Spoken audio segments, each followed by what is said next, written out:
Thank you very much. Right. What would you like to ask? Yeah, like my son said, I'm a musician, and I'm a church musician. And I write a lot about the hymns of the authors who have been writing hymns in the Methodist hymn. And one of my favorites is the Reverend John Newton. Mm-hmm.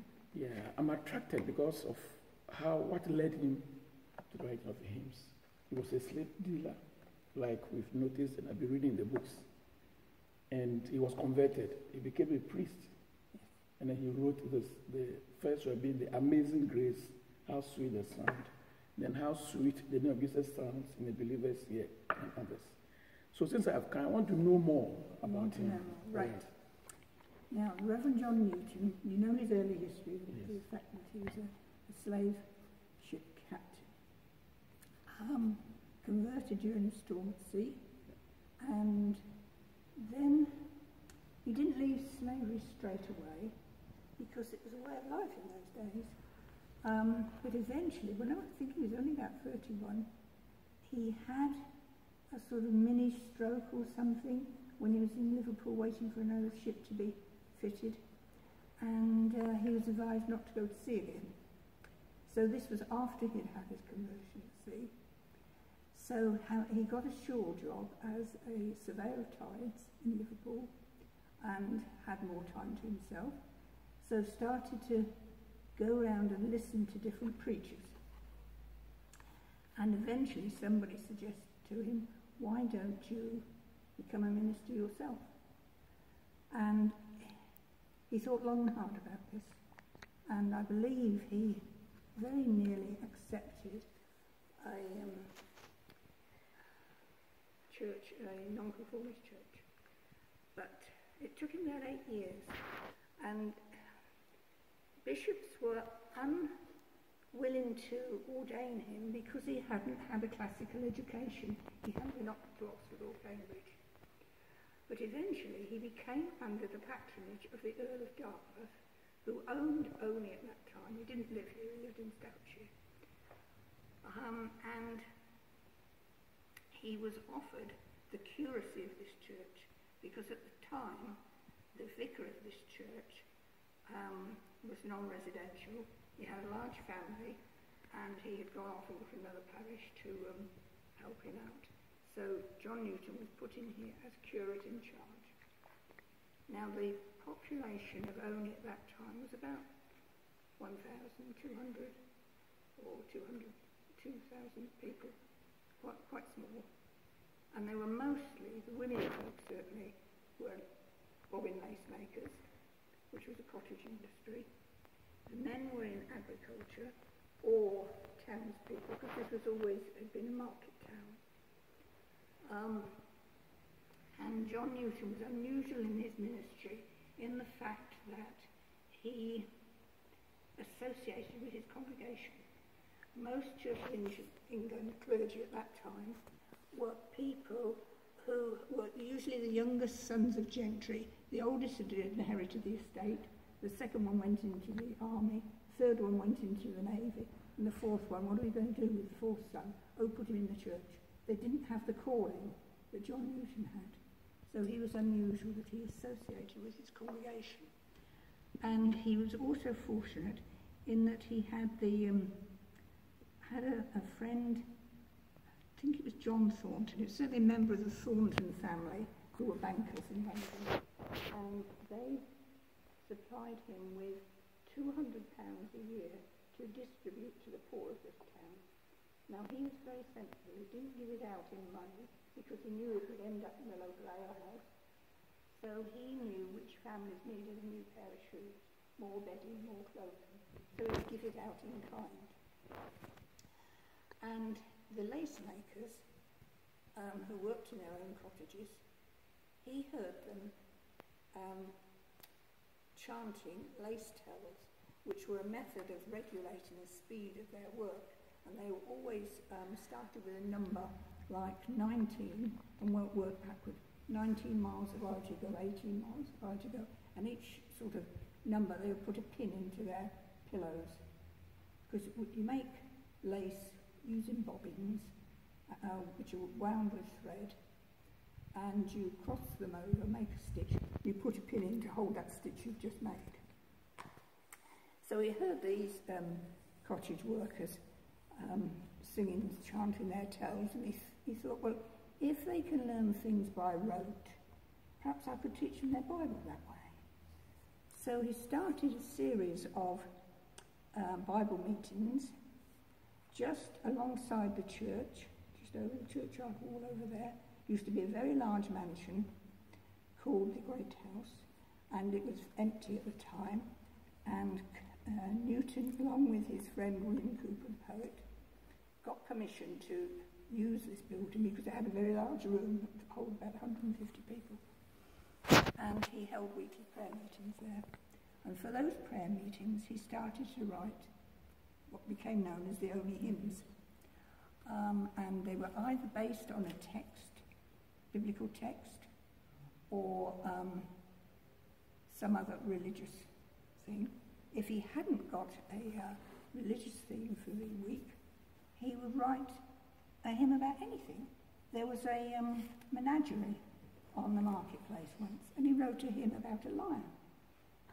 You know, it was another time he had apparently to have an operation on his leg, have something removed from his leg, and he wrote a hymn about that. You know, he could write about anything. It's marvellous. Now, the most famous, of course, is Amazing Grace. Now, this, a lot of people think, because of the words, particularly the first one or two verses, that it is a reflection of his life. But in fact, it was written for a New Year's Day sermon to the young people of the town, based on a biblical text, which I'm sad to say I can never remember. I think it's from 2 Corinthians.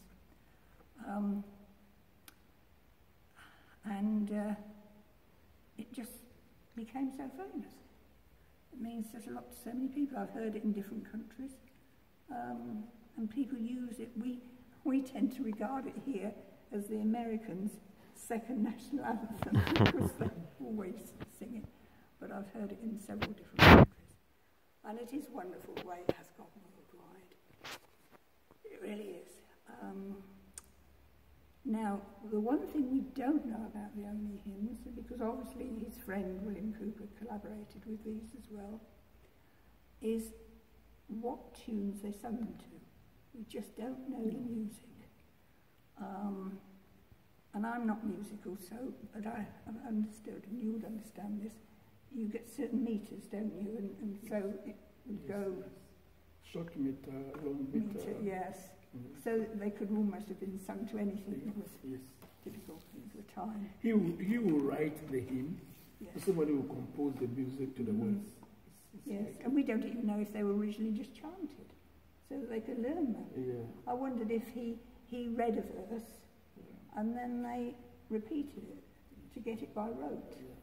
It's likely. Yes, because the Olney hymns were not published until 1779. It should be on this little leaflet here, and I believe there's a typo, and it says 1776, and it's not, it's 1779. But the sermon to the young people of the town was 1773, when the Amazing Grace was first used. And only in those days, it was very ecumenical. There was this parish church, Church of England.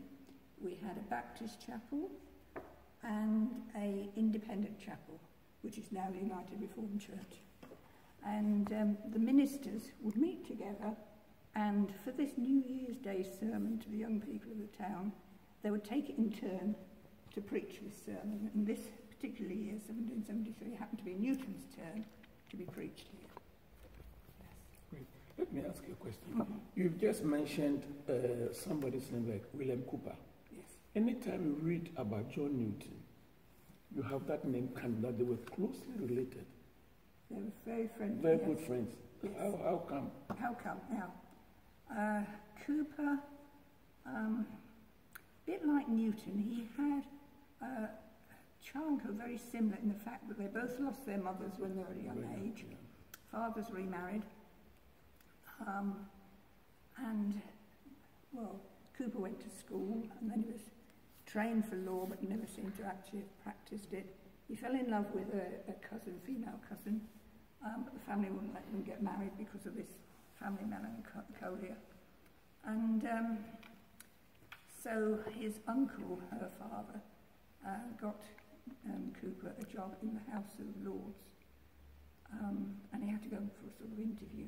And this so worried him, because he's rather a nervous disposition, I suspect, that he attempted suicide. And this so shocked the family, they packed him off to Dr. Cotton's asylum in St Albans, and he was there for 4 years. And it's during that time that he was converted. And though he'd had a Christian upbringing because his father was a rector. And then when he was being recovered enough, he went to live near Cambridge, where his younger brother was a minister. And he eventually became friendly with the Unwin family. Reverend Morley Unwin, his wife Mary, daughter Susanna, and son William. Now, sadly, soon after becoming friendly with them, the Reverend Morley Unwin died in an accident. He fell off his horse and never recovered. John Newton, obviously, whether he heard about this or he was travelling in that area, going towards Huntingdon, he decided he'd call in on them. And of course, Mary, in her widowhood, realised she'd have to have a change of lifestyle and whatnot. And she so liked John Newton's ministry that she decided to move her household to Olney. So William came with her as a sort of paying guest, as it were, and daughter Susanna. And they lived in the house on the marketplace. Have you seen it? It's as the museum now. And Cooper helped Newton with his pastoral work. And, you know, together they wrote these only hymns. But sadly, there's over 300 in the book, which is available from the museum, a facsimile of it. Only a third are by Cooper, because sadly he had some sort of nightmare vision in which he thought he heard the voice of God saying he was damned and he'd never go to heaven. And he stopped coming to church. He stopped his... Cooper? Yes, Cooper stopped coming to church, stopped coming, writing. I don't think he ever lost his faith, but he got this terrible conviction that he wouldn't go to heaven. But it is said when he did die, that there was a look of delighted surprise on his face. So I like to think he had met his maker after all. Yes. That's so nice. Yes. So they were great friends. Can you tell me your full name? My name Yes. is Elizabeth Knight. Great. Yes. And my wife's name is Elizabeth Anderson. Oh. Do you have a copy or copies of the Olney hymns? Not here in the church, but they are at the museum for sale. Okay. Is it far from here, the museum? It's in the marketplace. Marketplace. But the time-wise, they will be